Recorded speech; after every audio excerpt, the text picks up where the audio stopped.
Okay, so all of us are born intact. We have all the body parts needed according to our natural biology and evolution as a species. So we have all of our fingers and toes in the correct order if we're lucky, but many times soon after birth, male infants have their foreskins removed unnecessarily. So my claim of fact is that infant circumcision is unnecessary. And I'm going to go over why foreskin imparts important sexual function, why male circumcision is harmful, and why it causes a pointless cycle, and then I'm going to go into the opposition a little bit. So the foreskin imparts important sexual function. This is because it contains thousands of nerve endings, and it protects the sensitive glands of the penis, which is the head of the penis. And it provides a sliding motion during intercourse. So male circumcision is also harmful. Of course, it's a very painful procedure, often done to infants, and can even cause psychological trauma. This is shown in a preliminary poll of men circumcised in infancy or childhood in British Journal of Urological Surgeons. And it states that emotional distress manifesting as intrusive thoughts about one's circumcision, including feelings of mutilation, low self-esteem, genital dysmorphia, rage, resentment, depression, violation, or parental betrayal. So it also causes significant desensitization and decrease in sexual function to men. This is shown by, also in the British Journal of Urological Surgeons, male circumcision decreases penile sensitivity as measured in a large cohort. So in this study, they showed, men showed based on self-assessment that the foreskin has erogenous sensitivity. It's shown that the foreskin is more sensitive than the uncircumcised glands, which means that after circumcision, genital sensitivity is lost. It also causes a higher chance of erectile dysfunction, which is shown in another study in a preliminary investigation in the International Journal of Men's Health, and it showed that circumcised men were 4.53 times more likely than intact men to use an erectile dysfunction drug. So this circumcision also causes a pointless cycle where parents unknowingly harm their sons because it is considered a cultural norm, and because fathers want their sons to be the same as them. So circumcision perpetuates more unnecessary circumcision. And the opposition is usually on the basis that circumcision is cleaner and prevents urinal infections, STDs, and even HIV.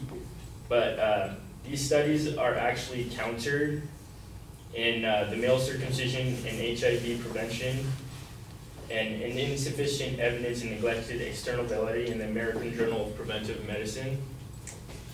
So it states that the conditions for the studies were unlike conditions found in real-world settings, and other studies show that male circumcision is not associated with reduced HIV transmission.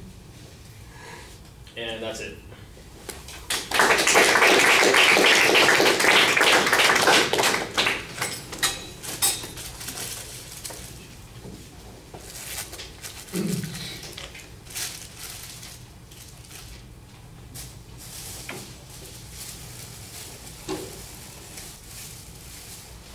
And 326. 326, okay, thank you.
Okay, Sean, you start with an assumption, and that's fine. It's kind of an interesting attention device that you've got there. You have a very clear statement of what your goal is and what the proposition is about. You actually have a pretty solid layout of what the secondary claims are going to be also. Unfortunately, in the body of the speech, I didn't think that you stuck to that layout, and in fact, it felt several times that you were backtracking, jumping back and forth between a point that you had covered at one point, and then going to something else, and then coming back to that first point again, and then coming back to the second point, and then jumping to a third point. So you need to get that material a little bit more closely structured. It felt like in the body of the speech that you're randomly presenting the data instead of building an argument on each of those points, and I think that the argument needs to build a lot more. You described the mechanical processes reasonably well and objectively. That's fine. So I didn't think there was any confusion about that. You've got one poll, for instance, that you cite of self-reported rage and anger and all those kinds of things, but I didn't hear the results of that poll. I just heard that that's what they were looking at. If there was a statistic in there, you left it out. The only statistic that I heard that was presented was about ED, and you're kind of assuming that there's causality associated with that, as opposed to simply noting that there is a statistical relationship. So you want to be careful about making too big an inferential leap there. I thought you did a good job trying to cite your sources. You were usually very complete about doing that, and that helps a great deal.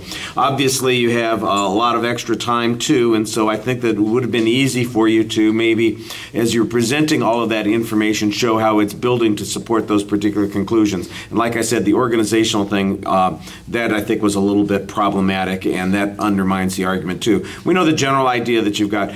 The refutation argument, I think that's an interesting attempt. You know, you're trying to address a rebuttal issue before it's actually come up. With the generic argument about other studies, that might apply, but again, we don't know that it'll apply to the studies that the advocates or that the respondent's going to use, so it may be a little premature to be offering that kind of evidence. All right, thank you.